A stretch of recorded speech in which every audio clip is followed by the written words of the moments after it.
전 유도 선수인 신유용 씨가 고교 재학 시절에 코치로부터 성폭행을 당했다고 폭로하면서 파장이 일파만파 커지고 있습니다. 네, 전문가와 관련 내용 짚어봅니다. 이호영 변호사 모셨습니다. 어서 오세요. 네, 안녕하세요. 예, 저희가 앞서 보도에서 만나봤는데 정리하자면 고교 시절에 이제 유도할 때 수년간 코치로부터 성폭행을 당했다고 주장을 하고 있는 겁니다. 또 지난해에는 이 신 씨를 심지어 뭐 돈으로 회유했다 이런 내용인 것 같은데 구체적으로 어떤 내용인지 좀 짤막하게 정리를 좀 부탁드리겠습니다. 네, 이제 신유용 선수가 만 16세이던 그 고등학교 1학년 시절에 이제 코치의 그 숙소를 본인이 청소 전담을 하고 있었다고 합니다. 예. 그러니까 그 코치의 숙소를 이제 청소하러 이제 와라 이렇게 해서 이제 호출에 불려갔다가 예. 이제 성폭행을 당했다라고 이제 털어놓은 거고요. 예. 뭐 신유용 씨는 이제 성폭행 당한 직후에 코치가 이런 얘기를 했다고 합니다. 그 너 막 메달 따기 시작했는데 예. 이거 알려주면은 너랑 나랑 유도계에서 끝장이다. 우리 한강 가야 된다. 이런 식으로 이야기했다는 거고요. 예. 방금 전에 리포트에서도 보면은 신 선수가 본인의 유도 인생을 지키기 위해서 그 말할 수 없었다. 이렇게 말한 대목이 나오는데요. 예. 결국은 이렇게 고등학교 때부터 그 코치에게 성폭행을 당해왔음에도 불구하고 이것이 유도계에 알려지면 본인에게 불이익이 올 것을 이제 예상을 할 수 있기 때문에 네. 이것을 말하지 못했던 것으로 보이고요. 예. 나아가서 오늘 이제 나온 얘기를 보니까 이제 코치와 선수 관계에서 그 신 선수가 벗어난 이후에도 예. 이제 고소를 했는데 이 고소가 좀 지지부진했던 이유가 예. 보면은 이제 지인들에게 뭐 좀 증언해달라고 이야기를 해도 예. 이게 좀 증언을 해주겠다는 지인이 잘 안 나타났나 봐요. 예. 예. 예. 그래서 그 내용을 조금 보니까 이제 그 유도부 동료 한 명, 예. 그다음에 여성 코치 한 명에게 증언을 부탁을 했는데 그 동료 같은 이제 코치 같은 경우는 본인의 어떤 유도계와의 친분을 이야기하면서 본인은 증언해줄 수 없다라고 아예 그냥 거절을 해버렸고. 본인이 이제 유도계에 몸을 담고 있으니까요. 그렇죠. 그리고 동료 같은 경우는 본인이 이제 너를 위해서 증언해주겠다. 예, 예. 이렇게 이야기를 했는데 이 이야기는 결국엔 경찰에 직접 출석해서 예. 이야기하는 게 가장 신빙성이 높거든요. 그냥 단순히 사실 확인서 같은 거 적어서 내는 것보다는. 예. 예. 그런데 경찰에 출석하기 하루 전날에 네. 갑자기 연락이 끊겼다고 해요. 그래서 뭔가 회유나 협박이 좀 있었던 것은 아닌가 예. 하는 좀 의심도 해볼 수 있을 것 같고. 네네. 예. 나아가서 그 신 선수가 그 고등학교 때 지금 이런 피해를 당했다고 하지 않습니까? 예. 네. 예. 그래서 고등학교 당시에 그 감독에게 좀 이러한 자신의 피해 사실을 알고 있는 것 좀 증언해달라 예. 이렇게 부탁을 했는데 예. 이 감독 같은 경우는 아예 답장도 문자 연락에 대해서 답장도 오지 않았다 이렇게 지금 이야기를 하고 있어요. 아.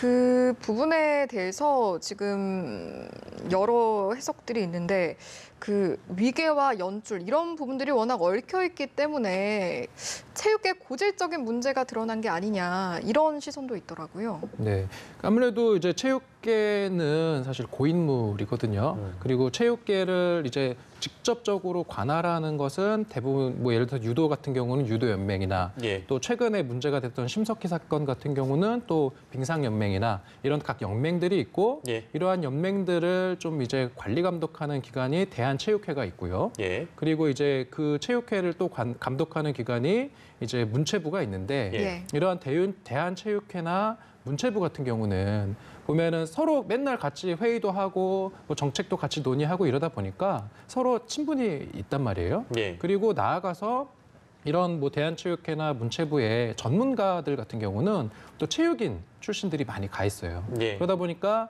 그 운동을 하는 어떤 좀 순수한 그런 학생들 입장에서는 예. 이러한 피해가 있을 때 내가 이거 얘기해봤자 어차피 이게 실제로 보면은 이러한 어떤 의혹이 발생됐을 때 예. 가장 먼저 그 의혹을 조사하는 기관이 이제 그 스포츠 센터라는 것들이 있거든요. 예. 근데 스포츠 그런 센터요. 것들이 이제 대한체육회 이제 스포츠 인권 센터가 있는데 네. 이게 이제 정식 수사기관은 아니지만 예. 이런 체육회에서 이러한 의혹이 드러나면 이러한 스포츠 인권 센터에서 제일 먼저 조사를 하는데 이렇게 조사를 하는 과정에서 회유와 협박이 이루어질 가능성이 크고 예. 실제로 보면은 너 이제 앞으로 운동 계속 해야 되지 않겠냐 이런 식으로 이렇게 이제 조사를 가장한 회유나 이런 것들이 이루어질 수 있는 구조적인 문제가 있기 때문에 예. 네. 선수들이 이러한 본인의 피해 사실을 적극적으로 외부에 알리는 것을 좀 하지 못하는 그런 요인이 되고 있다 이렇게 좀 말을 할 수 있을 것 같습니다. 네, 여러모로 참 씁쓸한 내용인데 이 관련해 가지고는 지금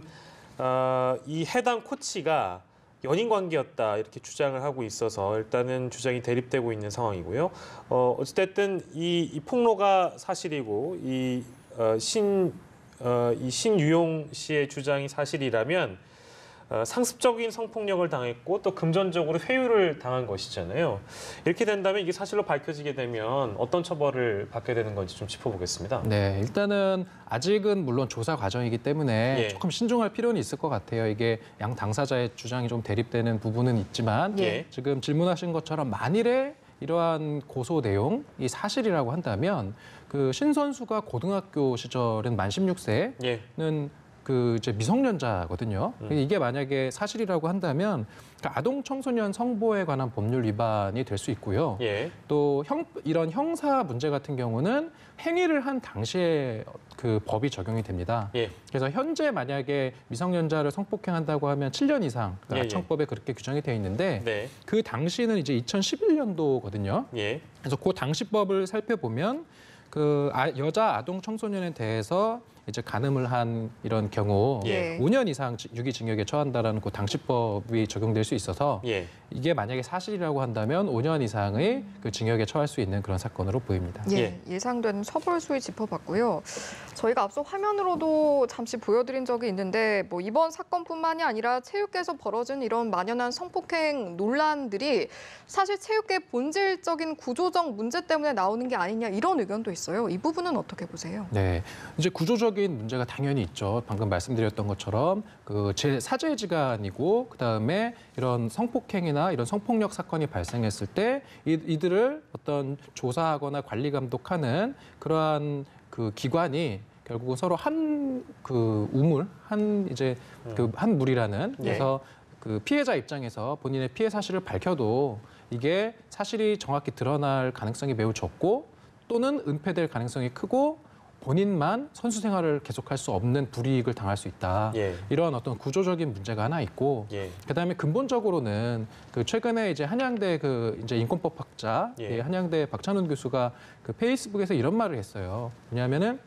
이러한 어떤 체육계의 고질적인 병폐의 근본 원인은 그 우리나라의 체육계가 엘리트 체육 위주로 되어 있어서 예. 선수들이 예를 들어서 유럽 같은 경우는 뭐 미하엘 슈마허나 이런 어떤 유명한 선수들이 예. 뭐 치과 의사라든지 본인의 어떤 그러한 그 직업을 가지고 있으면서 예. 체육은 취미로 하면서 정말 뛰어난 어떤 그런 재능을 가진 선수들이 나와서 예. 운동을 하는 거거든요. 그럼 만약에 이렇게 어떤 본인이 꼭 이 쇼트트랙이라든지 유도나 이런 운동이 아니더라 하더라도 어떠한 건전한 사회인으로서 살아갈 수 있다면 예. 이렇게까지 본인이 큰 피해를 당함에도 불구하고 말을 못하진 않았을 텐데 이게 엘리트 체육으로 내가 이 운동이 아니면은 내가 예. 살 수가 없다. 이런 어떤 근본적인 엘리트 체육에 그런 구조가 있어서 본인의 어떤 인생이 망가지는 와중에도 이러한 것들을 적극적으로 피해 사실을 알리지 못하는 것이 아니냐 예. 이런 문제 제기를 하셨거든요. 예. 그래서 앞으로 이런 체육계에서도 근본적으로 운동을 하는 선수들이 운동만 하는 게 아니라 교육, 정상적인 정규 교육을 받아서 꼭 운동이 아니다 하더라도 예. 좀 사회적인 어떤 건전한 사회인으로서 살아갈 수 있는 균형 잡힌 어떤 그런 교육이 이루어져야 된다. 이러한 좀 의견도 충분히 귀담아 들을 법하다 이렇게 말씀드리고 싶습니다. 네, 이 이슈 마지막으로 드리는 질문입니다만 뭐 회의적인 시각을 갖고 싶진 않지만 체육계 내부에서도 그렇고 외부적으로 보는 시각도 아까 저희가 사례로 들어드렸습니다만 고소 이후에 진척 사항이 없었던 것은 증언을 해줄 수 있는 인물이 없다. 그러니까 그 당시에 겪었던 일을 주변에 있었던 관련자들이 증언을 해주지 않는다면 이런 폭로에 이제 절차적으로 힘을 붙일 수가 없는 상황이 이어지고 있는 것인데, 그러니까 결과적으로는 폭로를 해도 나만 피해를 받는다라는 시각을 가질 수도 있는 거 아니겠어요? 그렇기 때문에 체육계 전반에 과연 미투가 확산될 수 있을까? 저는 회의적으로 보고 싶지 않은데 어떤 목소리를 내야 된다고 보세요? 어떤 도움 말씀을 좀 해주고 싶으세요? 뭐 이제 만약에 이제 예. 미투 운동으로 이미 지금 벌써 시작이 된 것 같아요. 예. 이제 얼마 전에 그 심석희 선수 같은 경우는 사실 단순 폭행 사건인 줄 알았던 사건이 예. 알고 보니까 이제 그 상습적인 어떤 성폭행이 있었다라는 의혹이 나온 거고. 그렇죠. 예. 그다음에 최근에 이제 그 신 선수 같은 경우는 유도계에서도 이런 일이 있었다. 예, 예. 그리고 어떤 이러한 좀 폐쇄적인 예. 이런 체육계에서 사실은 이 두 선수뿐만 아니라 다른 피해가 없었기를 바라겠지만 예. 있었을 수도 있고 예. 그러한 정황이 지금 나오고 있는 것이어서 좀 그 피해자분들이 만약에 이 방송을 좀 보신다면 예. 지금처럼 이렇게 사회적인 분위기가 체육계의 어떤 만연한 성폭행 그다음에 그러한 어떤 성폭행 피해 사례에 대한 그런 은폐 의혹에 대해서 예. 이렇게 사회가 관심을 가지고 있을 때 용기를 내서 네네. 좀 미투 운동에 좀 합류를 한다면 좀 지금까지 어떤 이러한 피해를 이제 끊을 수 있다 예. 이런 말씀 좀 드리고 싶습니다. 네, 용기를 좀 드리고요. 첫 번째 주제로 만나봤습니다. 신유용 씨의 폭로 사항이었습니다. 두 번째 주제 영상으로 넘어가도록 하죠.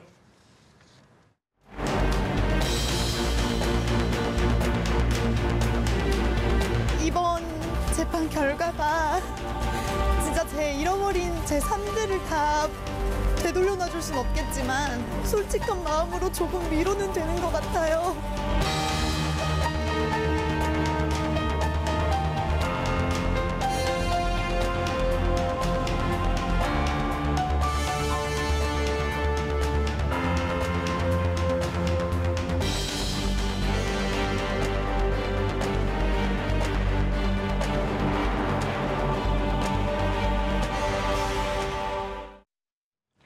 네, 이 사건 같은 경우에는 지금 실형을 선고받은 최모 씨가 항소장을 제출한 상태라서 이제 항소심이 진행이 될 텐데 그때 어떤 부분들이 좀 쟁점으로 떠오를지 한번 짚어보죠.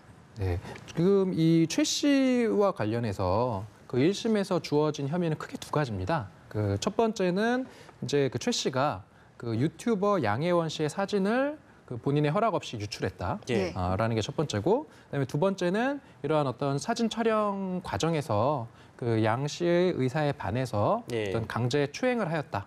이 두 가지 쟁점인데 예. 지금 살펴보니까 최 씨 같은 경우가 그 첫 번째 혐의, 그러니까 사진을 외부에 유출한 것에 대해서는 본인도 인정을 한다고 해요. 예. 네, 그렇다고 한다면 항소심에서의 쟁점은 그 혐의 사실에 대한 그 사실 인정과 관련해서 네. 이제 다툴 것으로 보이는데 네. 그 다투는 것은 이제 강제추행한 것이 맞느냐 아니냐 예. 이 부분이 이제 항소심의 주된 쟁점이 될 것으로 보입니다. 예. 그리고 이 스튜디오 실장 사건을 좀 거슬러 올라가 보면 이 폭로가 있고 나서 당시 사진 촬영이 있었던 스튜디오 실장이 목숨을 끊었었는데요. 네. 그 유가족이 양예원 씨를 상대로 무고죄 소송을 진행 중이라고 들었습니다. 이 무고죄를 주장하는 이유, 근거는 어디에 있습니까? 저도 이게 그날이 좀 기억이 나는데 예. 이제 양혜원 씨가 유튜브에서 본인이 그 강제로 예. 이제 그 사진 촬영에서 그때 당시에 이제 피해 내용으로 알려졌던 거는 뭐 감금된 상태에서 예. 본인이 촬영을 당했고 이러한 사진이 또 외부에 유출돼서 심각한 피해를 겪고 있다고 막 울면서 예. 이제 피해를 밝혔었어. 사실 전 국민들이 그때 좀 충격을 받았던 것으로 기억하는데 예. 그 이후에 더 큰 충격이 이때 이 스튜디오 이제 그 사진이 촬영된 그 스튜디오 실장이 예. 본인은 억울하다 이렇게 유서를 남기고 한강 그 다리 위에서 투신 자살을 하지 않았습니까? 예. 근데 그리고 나서 이제 그 투신에서 목숨을 끊은 그 스튜디오 실장의 유가족이 이제 양혜원 씨를 무고죄로 고소를 한 건데요. 예. 그 무고의 고소 취지는 이게 이제 양혜원 씨는 그때 처음에 유튜브에 나와서 본인의 피해 사실을 밝힐 때 이제 강제로 그 감금된 상태에서 촬영을 해서 어쩔 수 없이 본인이 응할 수밖에 없었다. 예. 이런 취지로 이제 이야기를 했는데 예. 이 이제 그 자살한 그 스튜디오 실장의 유가족의 그 고소 취지는 예. 이게 거짓이다. 그러니까 사진 촬영이 이루어진 것은 맞지만 네. 이건 양혜원 씨가 그 자발적으로 계약을 체결하고 이 계약에 따라서 정상적으로 사진 촬영이 이루어진 것이다. 예. 이렇게 지금 무고죄로 고소를 하고 있는 것입니다. 근데 그 사진 촬영을 했던, 그러니까 사진 유포는 지금 인정했으나 강제추행은 억울하다고 주장하고 있는 아까 저희가 언급했던 이 최모 씨가 실형을 받고 있는 상황이잖아요. 근데 지금 이런 상황에서 무고죄로 과연 기소를 할 수 있을 것인가? 그 가능성 여부도 궁금하네요. 어떻게 보세요? 아무래도 조금 그 두 개를 좀 달리 봐야 될 것 같아요. 분리해서 볼 수 있는. 왜냐하면은 네. 그 지금 실형을 선고받은 그 최 씨 같은 경우는 받고 있는 혐의가 그 사진을 유출하고 예. 그다음에 사진 촬영하면서 그 양혜연 씨를 강제 추행했다라는 거고요. 예, 예. 그다음에 지금 무고죄 고소 사건 같은 경우는 그 이제 목숨을 끊은 예. 스튜디오 실장의 가족들이 고소한 사건이어서 다른 사건이거든요. 예, 예. 그 사건에서의 쟁점은 그 사진 촬영 자체가 예. 강제로 감금된 상태에서 이루어진 것이냐 아니냐라고 예. 해서 그 실형 선고가 된 최 씨 사건과 예. 지금 이 무고죄 사건의 쟁점은 조금 달라요. 예, 그래서 예. 이 두 개는 좀 분리해서 봐야 될 것 같고 예. 지금 섣불리 그 무고죄에 대해서 유죄가 나올지에 대해서는 네. 약간은 저는 좀 조심스러운 게 예. 이제 우리나라 그 대법원의 판결을 제가 좀 가지고 와봤는데요. 예. 그 무고죄와 관련돼서 그 대법원이 이렇게 밝히고 있어요. 뭐냐면은 그 신고 내용에 그 일부 객관적 진실에 반하는 내용이 포함되었다 하더라도 그것이 어떤 독립적인 형사처분의 대상이 되지 아니하고 단지 그 신고 사실의 정황을 어떤 조금 과장했다거나 예. 그다음에 허위의 일부 사실이 약간 들어간 정도 가지고는 예. 무고죄로 바로 처벌할 수는 없다. 예. 그러니까 약간의 과장이나 사실과 조금 다른 게 있다고 해서 예. 예. 무고죄로 바로 처벌할 수는 없고 예. 무고죄가 되려면 예. 아주 완벽하게 없는 사실을 만들어서 예. 그 사실을 작출했다거나 예. 이 정도가 돼야지 무고죄가 되기 때문에 예. 지금 이 사건에서 어쨌든 쟁점은 조금 다르긴 하지만 예. 좀 범죄 행위가 조금 성립이 되는 이러한 촬영과 관련된 예. 부분에서의 무고 사건에 대해서 예. 양혜연 씨에 대해서 섣불리 무고죄의 어떤 유죄를 판단하기는 좀 어렵지 않을까 예. 이렇게 예상해 볼 수 있을 것 같습니다. 조심스럽게 지켜보도록 하겠습니다. 오늘은 두 가지 주제로 이야기 나눠봤습니다. 이호영 변호사와 함께했습니다. 고맙습니다. 고맙습니다.